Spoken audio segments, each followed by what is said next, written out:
expuesto en la clase anterior y explicando la razón por la cual hemos hecho ese excursus dentro del pensamiento cosmológico moderno. En esta tesis es donde nosotros advertimos el sentido fundamental de la interpretación que hace Santo Tomás del ente físico, compuesto de materia y forma. Y decíamos lo siguiente: la realidad física, el cosmos, puede ser objeto de dos lecturas o de dos interpretaciones. Una que fue la interpretación clásica de Aristóteles y Santo Tomás, explicación a la que podríamos llamar nosotros una física de carácter filosófico. La física de carácter filosófico es distinta a la cosmología moderna en el sentido en que trata de explicar sus conclusiones en función de ciertos principios filosóficos fundamentales. Resuelve lo que observa en función de la idea de sustancia. El ente físico es una sustancia física, constituida fundamentalmente de materia y de forma. ¿La forma qué es? Pues la forma es aquella estructura inteligible que lo hace ser de esta manera, que hace del caballo un caballo, que hace del hombre un hombre, que hace de un árbol un árbol. Esa es su forma, la inteligibilidad que el ente físico da al que la observa. ¿Y la materia qué es dentro del pensamiento de Santo Tomás? Que hay que tener cuidado porque nuestra inclinación inmediata, diríamos algo así como la predisposición natural de la inteligencia humana, es a cosificar las realidades, los entes, a convertirlos en cosas.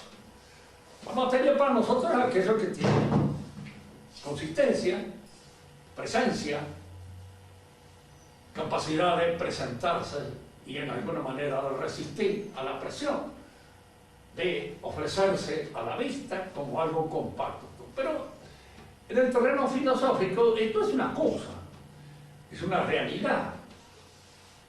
Y esa realidad, esa cosa, por muy material que a nosotros nos parezca, está constituida de materia y de forma. Es decir, hay en ella una estructura inteligible que constituye su aspecto formal. Y hay en ella ese otro elemento que tratamos de discernir ahora y al que se llama materia. Y que nosotros lo resolveremos en el pensamiento de Santo Tomás en función de la noción misma de sustancia. La materia para Santo Tomás es un coprincipio, no es una realidad independiente de la forma. Es un coprincipio que con la forma constituye la realidad, constituye la entidad. Y como tal coprincipio no tiene una realidad entitativa independientemente de la entidad en la cual es materia. Pensar la materia como una cosa que consiste, que resiste al tacto, etcétera, etcétera, es una forma un poco pueril de pensarla, no es una forma filosófica. Por eso, para los clásicos, para Santo Tomás de Aquino, la materia tenía una triple acepción o una triple consistencia. Él llamaba, en el lenguaje de la escuela, materia ex qua, in qua y circa qua. Vamos a explicar esta terminación latino de la manera más accesible posible. La materia es qua, es aquella de la cual algo, una entidad, se constituye. Inmediatamente nuestra inteligencia va a parar a los artefactos. Decimos, hacemos un escritorio de madera. Pero resulta que la madera es también a su vez un ente físico. Es una realidad constituida de materia y forma. De manera que cuando nosotros nos remontamos al sentido de la materia escuadra, queremos más o menos determinar en qué consiste aquella materia que compone el ente. Y que antes de estar en el ente no es nada. Que no es algo. Que si es algo con lo cual usted fabrica un nuevo ente. Como hace de la madera una silla, o como hace, diríamos así, del metal un artilugio cualquiera metálico. Esa materia es materia en el uso que nosotros le damos. Ya vamos a explicar que eso es lo que constituye el sentido de la materia escuadra.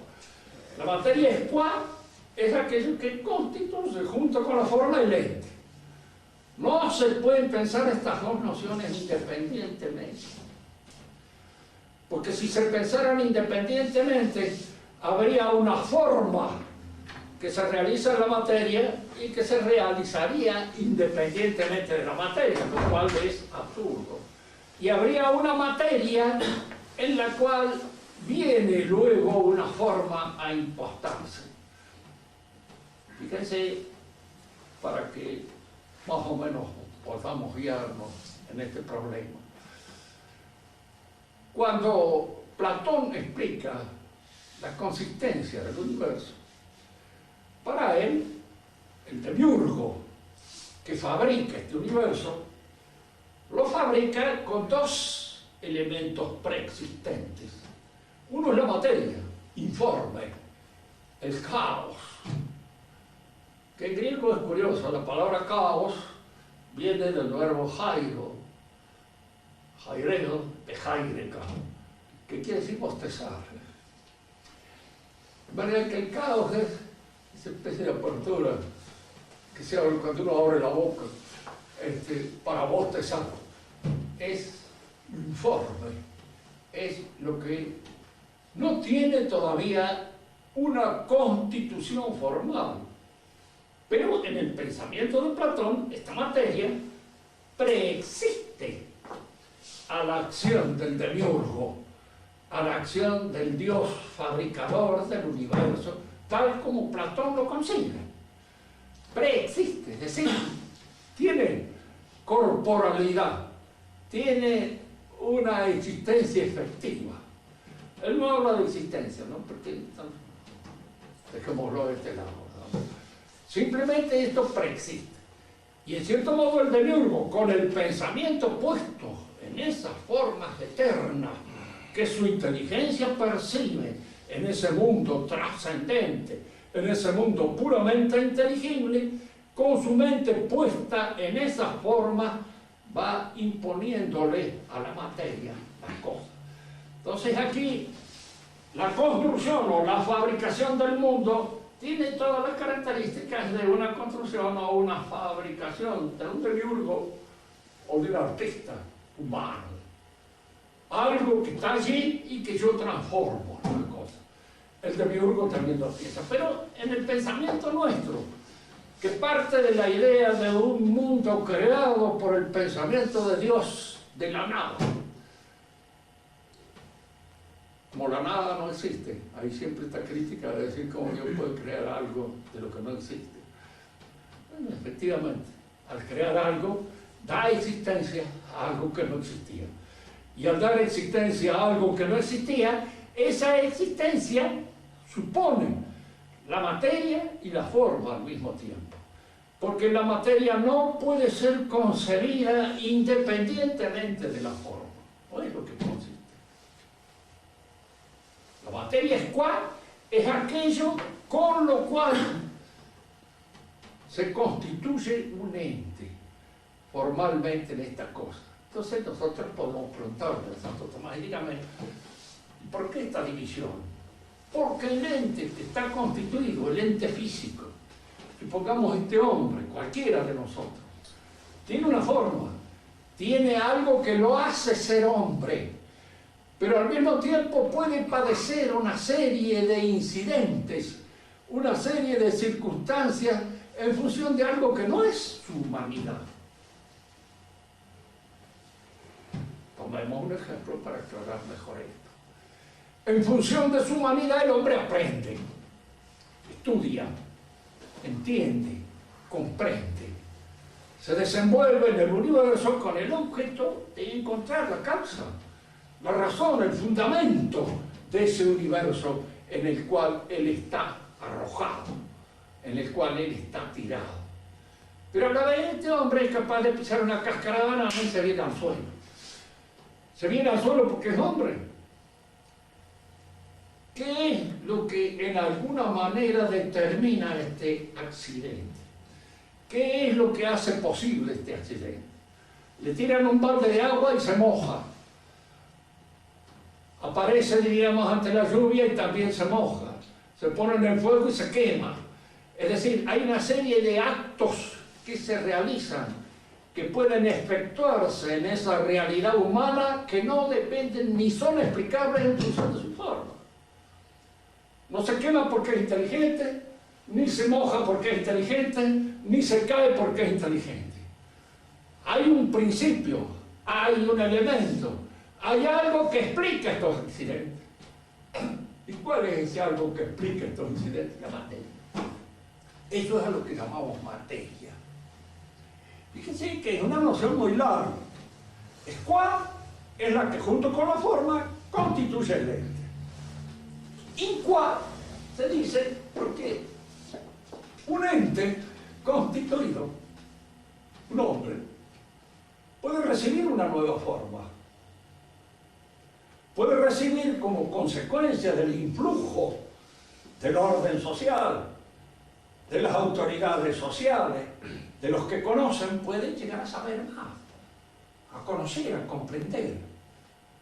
Y entonces, esos conocimientos que adquieren, ese saber que va alcanzando y va logrando, son informaciones, nosotros mismos lo decimos. Son informaciones que se imponen, se imprimen en su inteligencia. Aquí es donde alguien me puede preguntar, entonces la inteligencia es materia. El pensamiento clásico es materia.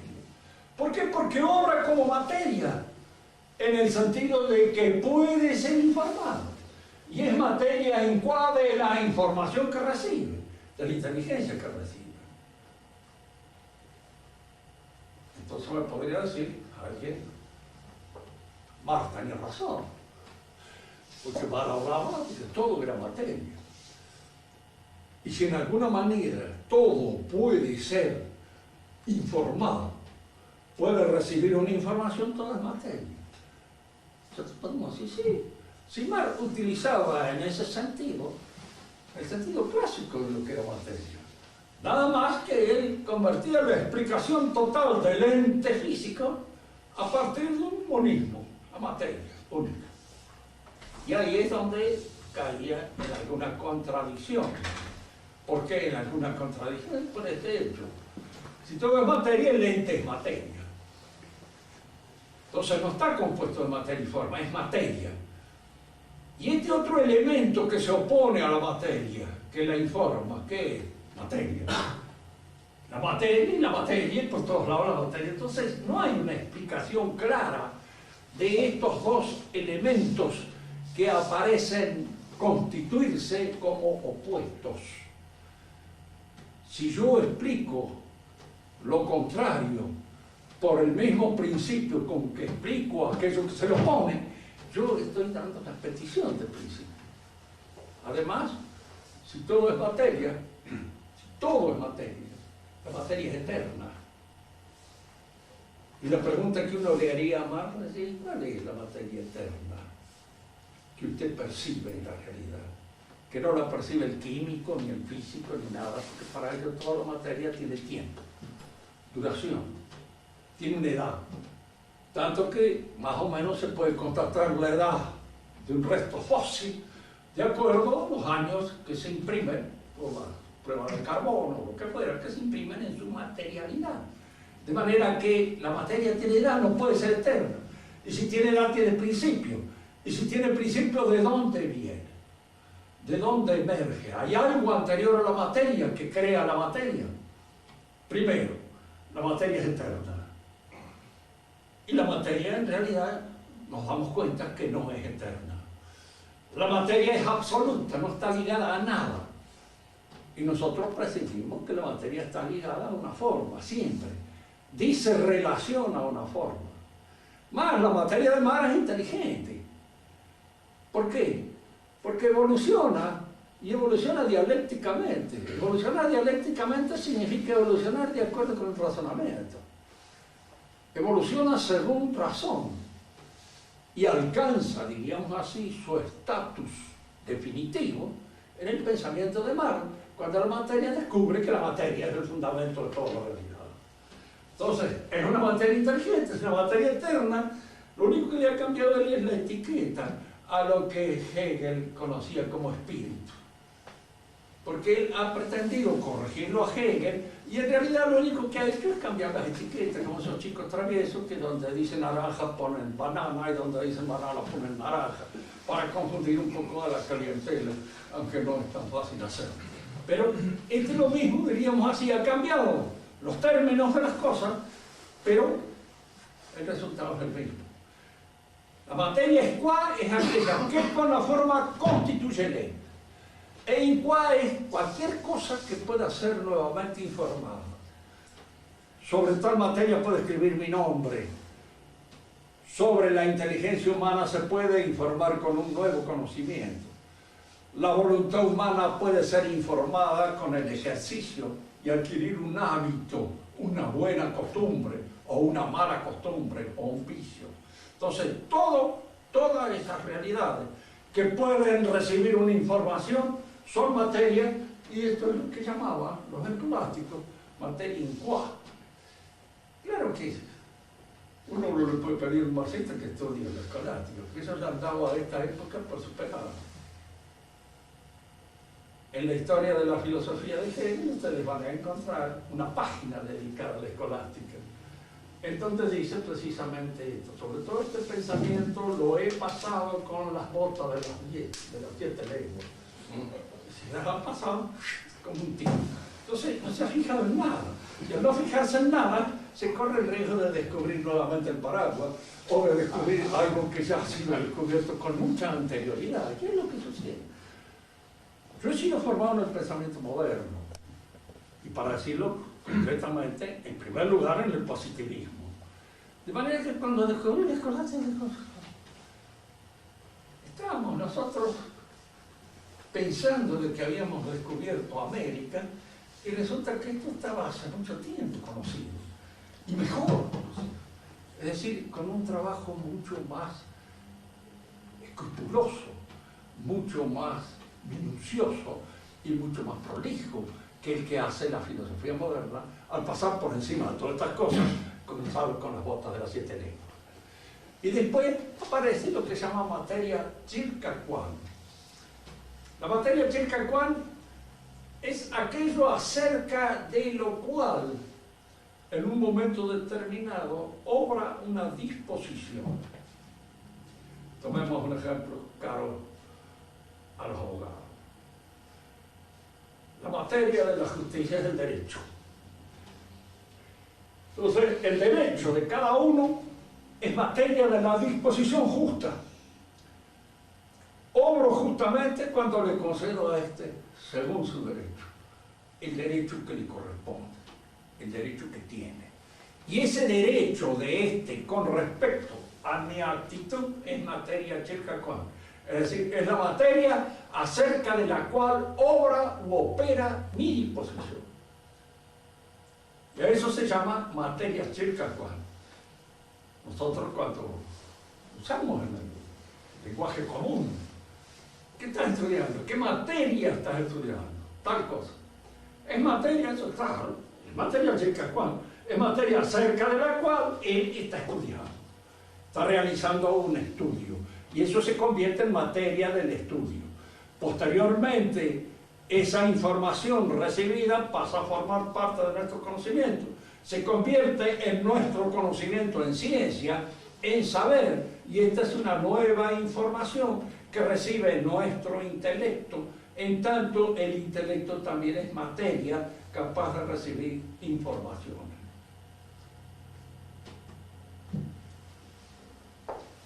Para la cosmología, después vamos a entrar nosotros en las, diríamos, los textos en los cuales Santo Tomás explica el conocimiento. Por el momento lo dejamos así. Pero vamos a explicar cuál es la diferencia que hay entre esta manera de razonar acerca de la realidad, que es típicamente filosófica, y la manera moderna de razonar. En la clase anterior algo anticipamos, pero puede haber quedado algo un poco oscuro. La pregunta primera que se me podría hacer es esto: ¿qué importancia tiene el conocimiento de la cosmología moderna en el desarrollo del pensamiento que se llama de la posmodernidad? La cosmología moderna o la física matemática es la ciencia rectrix del pensamiento moderno, en la que le sirve de ejemplo, de modelo, en la que de alguna manera los pensadores toman como modelo fundamental. Y de alguna manera las otras ciencias, incluso aquellas ciencias que se llaman sociales, humanas, porque ahí se le pone el nombre, imagínense que hay ciencias sociales. ¿Cuándo alguien habrá descubierto que hay alguna ciencia que no lo sea? Yo digo porque si no son sociales, entonces hay una ciencia que sabe del propio monólogo que uno realiza con uno mismo. Eso puede suceder con el ángel, pero con el hombre no, porque el hombre es dialógico y es social por naturaleza. De manera que toda ciencia es ciencia social.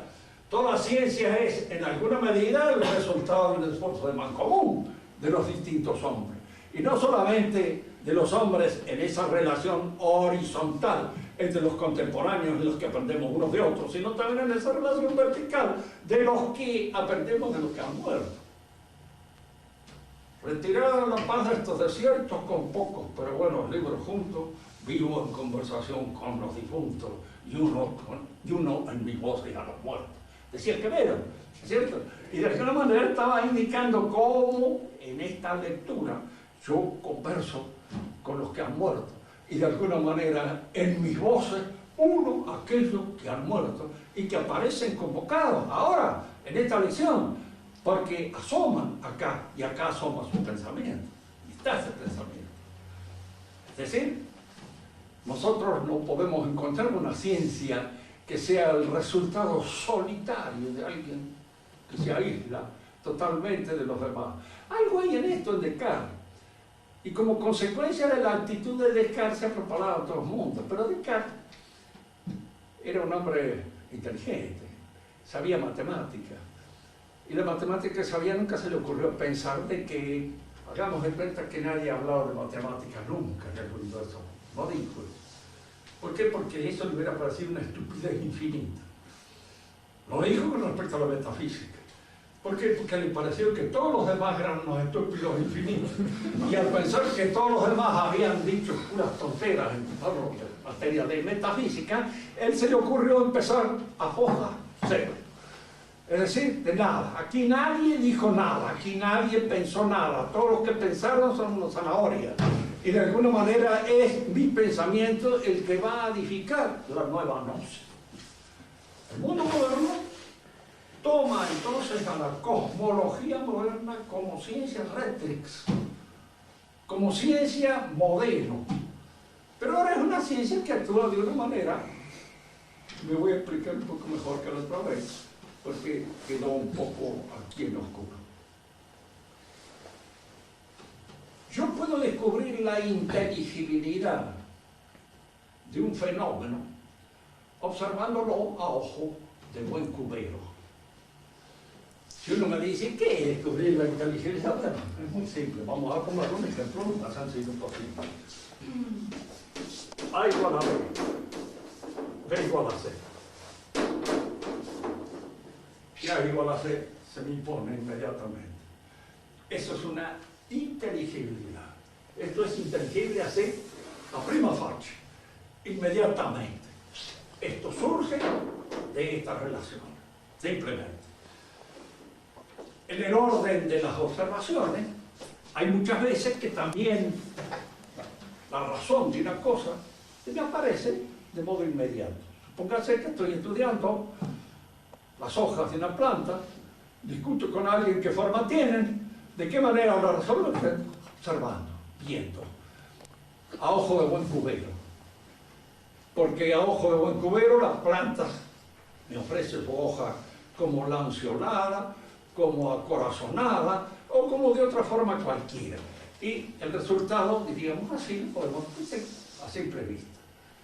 Un médico habla con otro, pueden estar, diríamos así, en contradicción con respecto al diagnóstico que hacen con la enfermedad, pero la enfermedad de alguna manera se manifiesta en una serie de síntomas, que son palpables, observables, visibles, sea a ojo de buen cubero o a través de un aparato, como puede ser una radiografía, lo que fuera.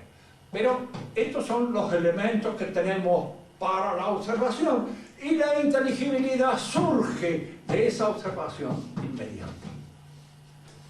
Esto se entiende. Entonces el esquema racional que yo hago de lo que acabo de observar es un esquema que está supeditado a la buena observación del fenómeno. Pero aquí es donde nosotros entramos en el terreno moderno, que es un poco más difícil, porque ya lo que observo no aparece directamente ante mi sensibilidad. Si la observación que yo hago es en el terreno macrofísico, astronómico, o microfísico, lo que constituye la constancia, la estructura misma de la materia, a lo que llamo materia, del átomo, de las cosas, en estos dos terrenos los aparatos registran fenómenos que tienen que ser considerados en el aparato. No son vistos por mí, no son directamente observables. Son observables a través de un aparato.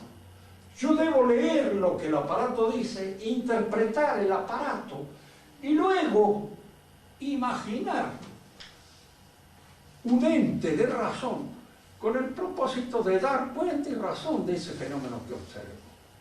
Porque el fenómeno no es directamente captado. Entonces aparece allí la necesidad ineludible de inventar un modelo matemático para imaginar ese fenómeno y más o menos dominarlo. Si yo le preguntara a un físico moderno y dígame cómo en la actualidad se establece el criterio de verdad de una ciencia física matemática, ¿cómo yo puedo saber que es verdadero ese modelo? Y en la medida en que los fenómenos indirectamente observados sean explicados por ese modelo, el modelo sirve. Si aparece por ahí un fenómeno que registra el aparato y que el modelo no explica, el modelo terminó. Hay que cambiarlo con otro, formular otro modelo. Eso en primer lugar.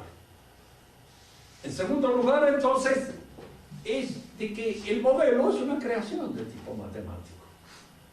No surge espontáneamente, así como surge la explicación de esto, de la observación directa de la cosa, porque la cosa no es observable directamente.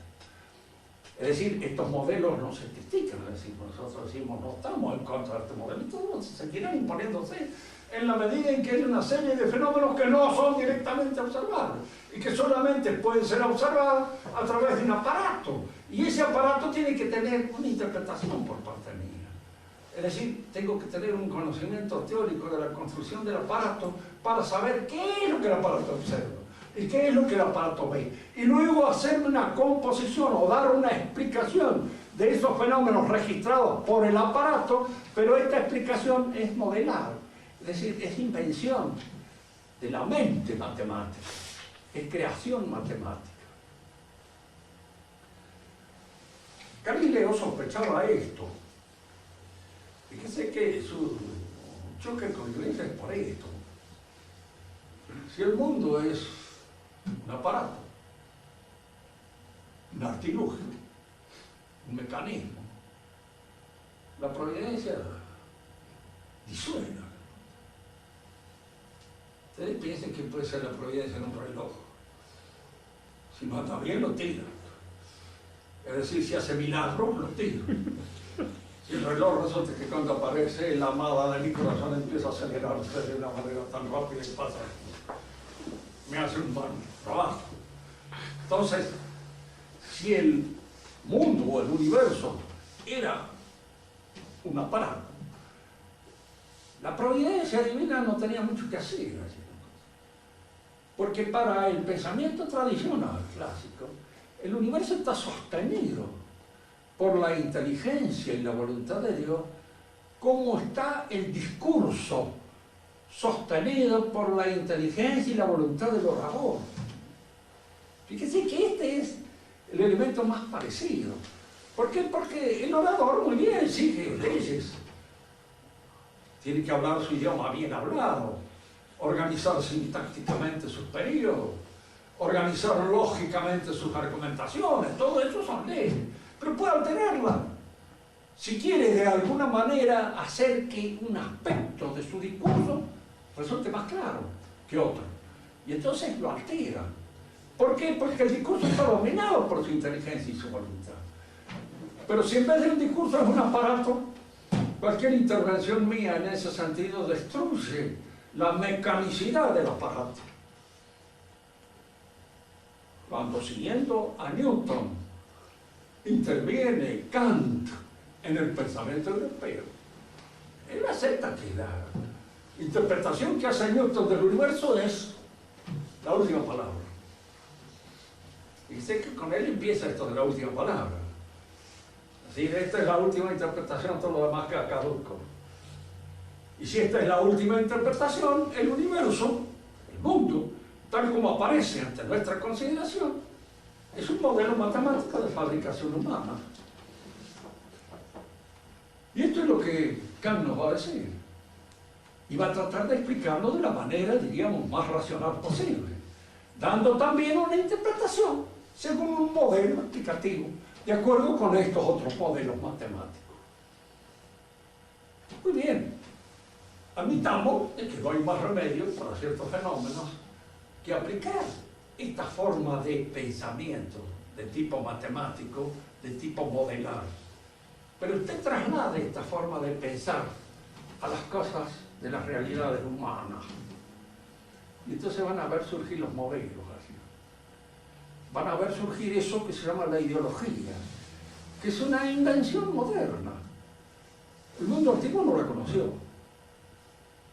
El mundo medieval tampoco la conoció. Recién aparece un ideólogo, el Marsilio de Padua, que es el primer ideólogo posiblemente del mundo moderno. Porque ni Maquiavelo mismo la conoció. Si la hubiera conocido, hubiera sabido aprovecharla un poco mejor en El Príncipe, pero no lo hizo porque todavía ese fenómeno no había aparecido, no había emergido en el pensamiento. Pero ¿y cómo emerge? Emerge por contagio de esta cosmología matemática. Entonces, si yo aplico a las ciencias sociales la misma medida, es decir, al conocimiento de la sociedad, aplico los mismos métodos que aplico a la cosmología, es perfectamente posible inventar un modelo humano en función del cual los hombres logren realizar una efectiva convivencia sin estridencia, sin contradicciones, sin inconvenientes. Y de aquí nace todo esto.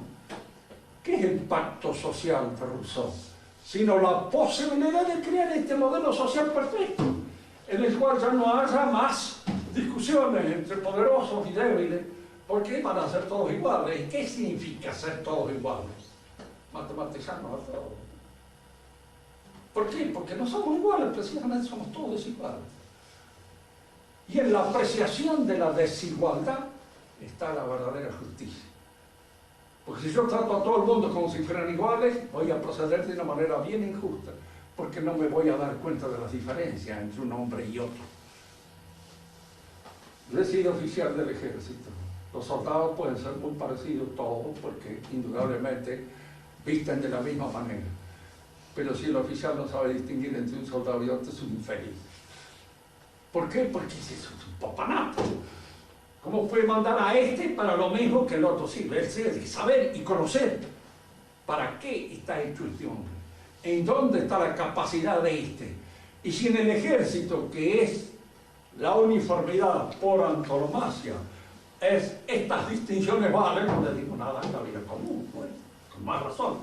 Entonces todos estos modelos aparecen, diríamos así, sobre la base de una cierta interpretación mecanicista y al mismo tiempo matemática de la realidad humana. Y nacen los modelos sociales, nacen el modelo de hombre y nacen esas dos ciencias que están fundamentalmente adheridas a la ideología, porque son aspectos de la sociología y la psicología. Ambas son dependientes de la ideología y son dependientes de una ideología determinada. Tanto es así que se puede decir o son liberales o son socialistas, pero en alguna medida una u otra cosa, porque de allí surgen, ese es el hontanar que da nacimiento a esta manera de pensar. Una manera, bueno, las cosas humanas, el modelo político, en las cosas humanas las cosas resultan como resultan, que los hombres empujan, hacen lo que puede, cada uno como puede, y la sociedad debe en alguna medida, diríamos así, salir al encuentro de todas las desigualdades fecundas, promoverlas, hacerlas que se hagan cada vez más desiguales, mejor, no las cuantitativas, sino las cualitativas, fundamentalmente. Ver de qué modo se puede promover el advenimiento de lo cualitativamente mejor. Ese es el objetivo de una auténtica sociedad que funcione, no como un modelo, sino que funcione humanamente bien. Antes, por ejemplo, cuando el hombre llegaba, yo les estaba explicando en la clase anterior, ser noble, por ejemplo, era indudablemente un privilegio, pero al mismo tiempo una obligación y un servicio. Y ojo, era un servicio y una obligación que estaba muy vigilada socialmente. Cuando alguien me dice, bueno, la vida de los reyes, se imagina uno que los reyes vivían como una especie de pachá tirado en la cama de los reyes. Yo le aseguro que no le envidio a ningún rey la vida que podía llevar en un momento determinado, porque era una vida, diríamos, de una disciplina, de una modelación, de una vigilancia permanente del orden social que era increíble. Ni en el baño estaban solos, hasta allí vivían acompañados, hasta allí lo seguía el protocolo. Hay que leer lo que era el protocolo cuando la reina María Antonieta tenía que cambiarse la camisa cuando se despertaba. Y la camisa pasaba de una dama a otra hasta que iba a parar a la dama rey que se la entregaba a ella se moría de frío, esperando que le pasaran la camisa con la cual se iba a vestir. Porque la vida de ellos era una vida permanentemente bajo la vigilancia de la sociedad. Tenían los hijos a la vista de todo el mundo. Todo el mundo se asomaba, se subía por arriba de la ventana, abría el coso. El rey Luis XVI, cuando ella tuvo su primer hijo, tuvo que abrir la ventana de un sopapo porque se ahogaba dentro de la pieza por la cantidad de gente que estaba observando lo que allí pasaba, que veía. Es decir, toda esta vigilancia social hace de que las clases dirigentes en aquella época estaban muy vigiladas por la misma clase y por un montón de gente que estaba en torno a ellos. Cuando se habla de que la reina que podía tener sus aventuras, ¿qué no podía tener ninguna aventura si no la supieron inmediatamente en todas partes del mundo? Cualquier desliz se sabía enseguida, en todos lados, y se sabía antes de que lo cometiera. Ya estaba, diríamos, en la indiscreción general de todos, porque el hombre que se descalificaba como caballero era un hombre que quedaba deshonrado dentro de su clase para siempre. Si ustedes alguna vez quieren leer la vida de un caballero, Lean la vida de Liniers, de nosotros, escrita por Paul Louis-Sacre. Era paisano de él, pero no era precisamente noble, y tiene sus prevenciones contra la nobleza. Pero en el caso de Liniers, aparece allí lo que es un caballero, en todo sentido, hasta el momento mismo de su muerte, por fidelidad al rey de España. Podría haberlo tirado al diablo, podría haberlo traicionado, haberse ido con la nueva república, haberse convertido en uno de los factores decisivos dentro del gobierno patrio, ¿no? Estaba atado por su juramento de caballero al rey de España. Y ese juramento lo cumplió. El mismo suegro le manda a decir, que el suegro era argentino, le manda en una carta diciéndole que para qué iba a hacerse matar con un perro pesado. Y él le dijo, no puedo renunciar a mi condición de tal. Esto está en mi sangre. Me viene de todos mis antepasados y de toda la gente que de alguna manera me ha hecho lo que soy. Y en eso debo vivir y allí debo morir. Diríamos, las sociedades cuando crecen al ritmo puramente natural, por supuesto, son sociedades que surgen de la naturaleza caída. Nadie tiene que hacerse ilusiones. El mejor gobierno del mundo no existió nunca. Hubo reyes papanatas, hubo aristocracias que se echan a perder, que terminan, diríamos así, en oligarquía, hubo nobles que no servían para nada, pero había algunos que sí servían. Y en la medida en que algunos servían, eso era bueno. Así le decía un francés revolucionario a un inglés que hablaba en cierto portugués, le dice, no sé cómo todavía ustedes tienen Cámara de los Lores. Caben con ese escritorio de una vez por todos. Y el otro le decía, sí, tiene razón, después hay muchos lores, dice que no sirven para nada. Yo conozco uno que es un borrachín, otro que es un querido, pero hay algunos que son lores. Y mira usted lo que es ser un lord y comportarse como tal. Y de alguna manera, diríamos, eso es una lección que vale la pena aprovecharla. Bien, en conclusión, la nueva cosmología entonces influye en el proceso de todo el pensamiento moderno, que es desde ese momento un pensamiento ideológico. Es decir, es un pensamiento fundamentalmente constructivo de la realidad. Y al ser constructivo de la realidad en su interpretación cósmica, es constructivo de los distintos modelos sociales, distintos modelos de hombre que se ama. Marx, creo yo, que él ha sido el hombre que ha llevado a sus últimas consecuencias. Y al decir sus últimas consecuencias, quiero decir incluso a lo que podríamos llamar el absurdo lógico, el pensamiento ideológico.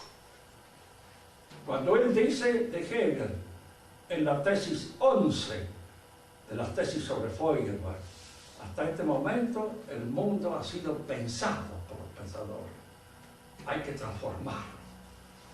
Es decir, esa idea constructiva del universo, esa idea puramente ideológica que del universo ha dado Hegel, nosotros la tenemos que convertir en la revolución social, en la transformación efectiva del hombre, para hacer que efectivamente esa idea se realice, ese modelo se imponga y ese modelo se establezca definitivamente en la humanidad.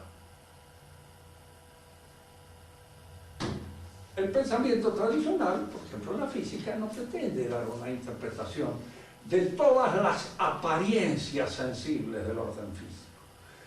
Entra en la consideración del ente físico y trata de dar una interpretación del ente físico en función de su constitutivo sustancial, apelando a la noción de sustancia. Santo Tomás dice incluso de que hay distintos modelos. Ya en la época de Santo Tomás, siglo XIII, se sabía eso, que hay distintos modelos que interpretan las realidades sensibles. Está el Ptolomeico, estaba en esa época el de Aristóteles, estaba el de Platón, había varios. Todos esos podían ser, y no podían ser. Santo Tomás dijo, son modelos con los cuales se da una interpretación de las apariencias sensibles del mundo. ¿Cuál de ellos es el que se impone? Ninguno. ¿Por qué? Porque todos pueden ser cambiados en cuanto se observen otros aspectos que no están incluidos en esa modelación, en esa observación. Esto es lo que constituye una y otra cosmología. La cosmología de Santo Tomás sirve siempre. Se puede hoy razonar a través de eso, hablando de la materia y de la forma, en el sentido en que él mismo lo habló.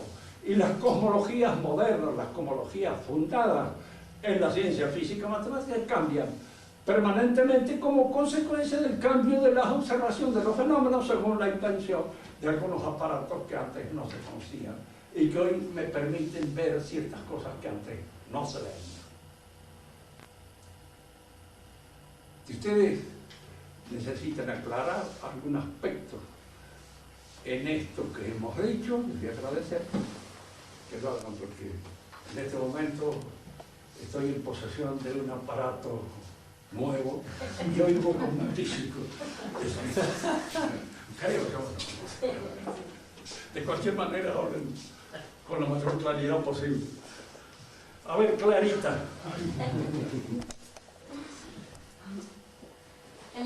Uno cuando habla de un modelo, de fabricar un modelo, ¿no es cierto? ¿Qué estamos destruyendo en un modelo, en la concepción de materia y forma? ¿Qué estamos sacando? Bueno, eso es otra cosa aparte, porque el modelo aparece, diríamos así, justificándose no ya en la teoría ni en la praxis, sino en la poiesis, es decir, en el trabajo artístico. En el trabajo del arte donde el modelo aparece y la fabricación de este artefacto conforme a un modelo plausible. Por eso cuando Marx dice que la teoría está sometida a la praxis, él está hablando de la poiesis, no de la praxis ni de la teoría, porque no es que Marx no supiera griego, ¿no? Sabía mucho mejor que yo. Había ido a un lindo colegio donde se pagaba y estaba bien provisto de todos los conocimientos, diríamos, que eran necesarios, sino simplemente porque en griego mismo estas palabras pueden tomar distintas acepciones según la tradición filosófica en la cual se inscriben. La poiesis es todo lo que corresponde al trabajo que el hombre realiza sobre la realidad, técnico o artístico. Y entonces, en la poiesis, en el acto poético, hay una primera función modelar. Este hace el modelo de una casa y después la construye. Indudablemente, el modelo de la casa que él fabrica tiene que ser posible de ser construido. Tiene que tener en cuenta la existencia de los materiales, de esto, de lo otro, de muchísimas cosas que el arquitecto piensa y toma en cuenta. Entonces, el modelo, el aspecto modelar, está sometido a las posibilidades prácticas de su realización. Como Marx al modelo le llama teoría y a la fabricación le llama praxis, él somete la teoría a la praxis. Pero en realidad no está hablando ni de teoría ni de praxis, porque la praxis no es eso que él dice, ni la teoría es eso que él dice.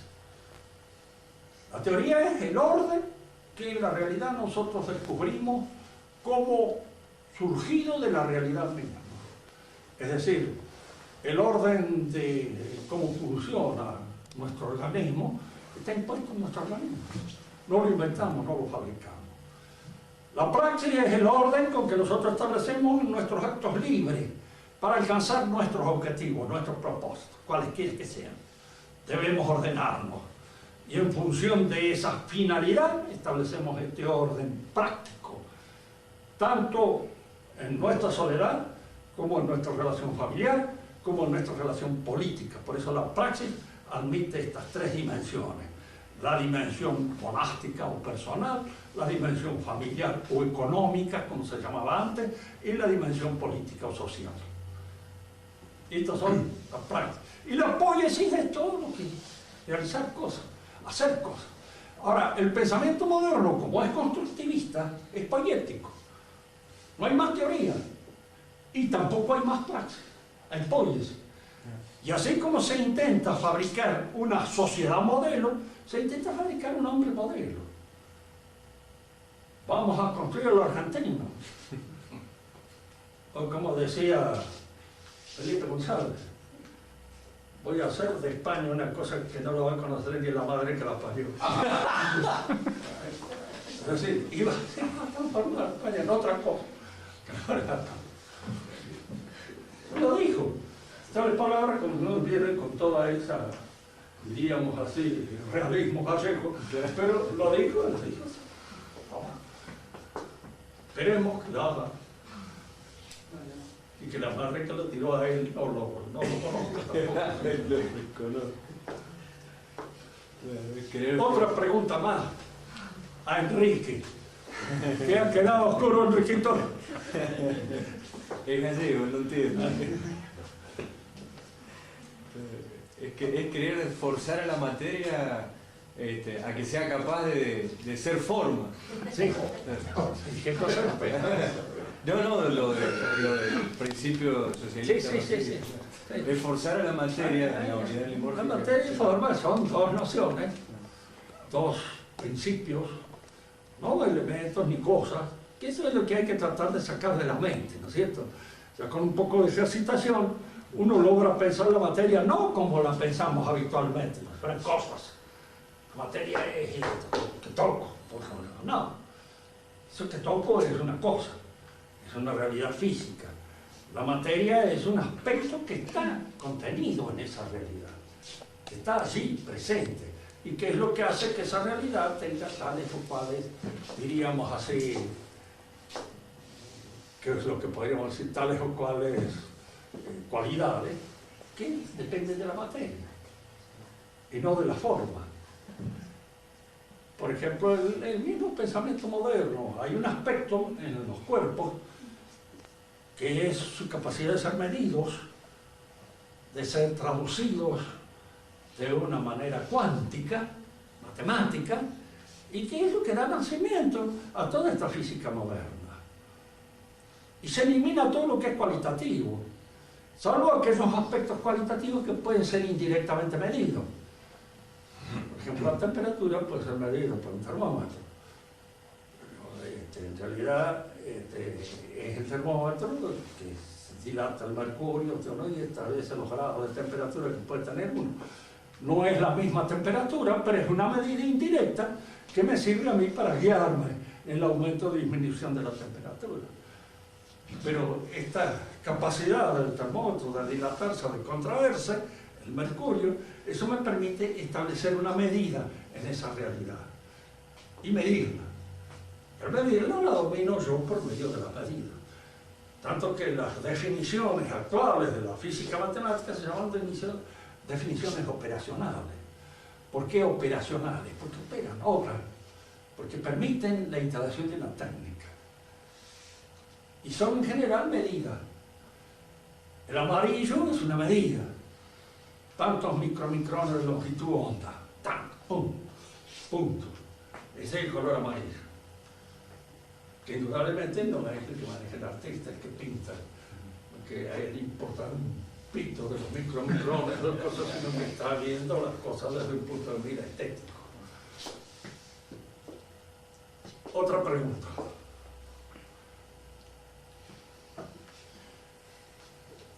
Si el modelo no responde a la realidad. ¿Cómo? Si el modelo sí. no está sacado a la realidad, no responde a la realidad. ¿Cómo se explica la inadecuación del modelo a la realidad? Bueno, lo que pasa es esto. El modelo trata de responder a una observación indirecta, hecha a través de aparatos.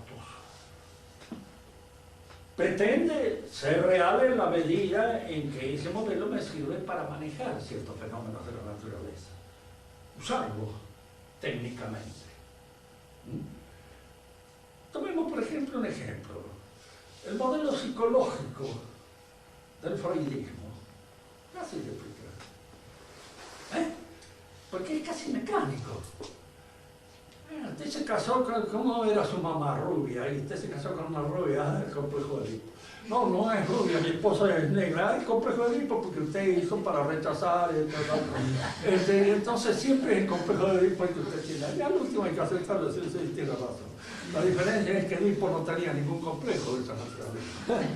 Porque Edipo metió la pata nada más por razones de ambición al casarse con una vieja. Pues como quiere que sea, decir a la madre debía llevar 15, 16 años por lo menos. Tata, Sí. cuando uno ve el orden político, ¿no? Los gobiernos, cuando uno habla, por lo menos todos los escritores antiguos como Bodin, Bossuet, bueno, no sé, modernos, que hablan que la monarquía es como la forma natural de gobierno. ¿Ellos tampoco crean un modelo cuando describían? Yo diría que la monarquía es una forma natural del gobierno, porque es la familia trasladada al orden del gobierno. La misma idea de la familia. Y tiene el mismo efecto que la constitución familiar. Si el padre es un infeliz, te está frito. Pero eso no pasa a todas las familias. Y claro, ¿qué va a ser? Es cuestión de suerte. Si uno tiene un padre inteligente y a la vez previsor, y una madre inteligente y cariñosa, y que al mismo tiempo es una suerte. Este desgraciado la tiene, el otro no, tiene un padre que es un borrachín, una torrante y una madre que es más vaga que él. Entonces el resultado es un desastre. Y a veces sucede eso. El orden familiar, ¿cómo lo arregla usted a eso? Fabricando a los chicos en tubo, en salso. Puede ser, pero así todo va a haber algunos que se gana la enfermera, porque tienen unos chicos acá y entonces se sonríe y la enfermera lo prefiere y le da más alimento que al otro. Que eso es decir, para todo el mundo condiciones iguales, no tener en cuenta la realidad natural. Porque todo el mundo no tiene el mismo punto de partida. El tipo que es hijo de un hombre inteligente, que está ubicado socialmente, tiene un montón de ventajas que no la tiene el que no la... ¿Y cómo prevé esas ventajas? ¿Cómo las desarma? ¿Qué hace? ¿Qué crea usted para evitar esas ventajas? Nada que hacer. La realidad a veces es cruda, es cruel, quinta. Ahora hay tipos que, como decía Santa María Egipciaca, fue violada por los barqueros y después entró como santa y penitente y se hizo santa. De ahí no hay que sacar esa como conclusión. Siéndose violada por barqueros es santo. Indudablemente es algo que por accidente le pasó a alguien muy especial. Pero del mal, accidentalmente puede surgir el bien, pero no surge el bien. Claro. Santa Magdalena también se santificó. Nadie le aconsejaría a una chica que siguiera la vida de Santa Magdalena. Mejor evitarla y llegar a la conclusión, nada más. Pero es así. A veces de una cosa mala, de malos padres, sale por reacción un tipo excelente. Y de dos buenos padres sale un zanahoria, pero de esos así irredentos. Bueno, esas son cosas que no. La vida nos da las lecciones que no pueden cambiarse mucho. Tata, hablando, viste, vos hablaste de Maquiavelo. Maquiavelo, Sí. esta es una pregunta. ¿Cómo puede ser, no sé, qué quiso plantear en el Príncipe? Porque no parece como que haya querido justificar, no, pues, Mira, se tiraron los en primer lugar, sacramentos. Maquiavelo empieza por ser un gran escritor italiano. Escribe como un príncipe. Bueno, sí. En segundo lugar, era un hombre que sabía observar muy bien las condiciones políticas de su época. Y las observó muy bien, tanto en los hombres como en las mujeres, las vio bien. Y en segundo lugar, él tenía una idea del hombre bastante pesimista. De católico ya no tenía nada. Era como suelen ser aquellos católicos que se han acostumbrado mucho al trato con clérigos atorrantes y que terminan, diríamos así, en francachina. Él consideraba que los clérigos estaban algo igual que él y que de alguna manera no significaba eso, la fe católica, ninguna cosa importante. Entonces lo importante en el hombre era lograr el poder. ¿Cómo se hace para conseguir el poder? Ese es el objetivo del príncipe. Y el príncipe trata de dar una serie de recetas por las cuales el poder se consigue, se conserva y se mantiene. Tal es la receta. Porque el hombre que vale es el hombre grecio, el que se impone. Y el que se impone, ¿cómo? Subiéndose sobre el lomo de los imbéciles. Y eso es inevitable. Y el resto es nada. El resto es sonsaje virón, no más que está ahí, lo cual hay que aprovecharse de eso de la mejor manera posible. En realidad es una visión pesimista del hombre hecha y una visión del cristianismo falsa. Porque él ya en digamos así, en los discursos de Tito Livio, él habla de que es mucho mejor instrumento para la política el paganismo que el cristianismo.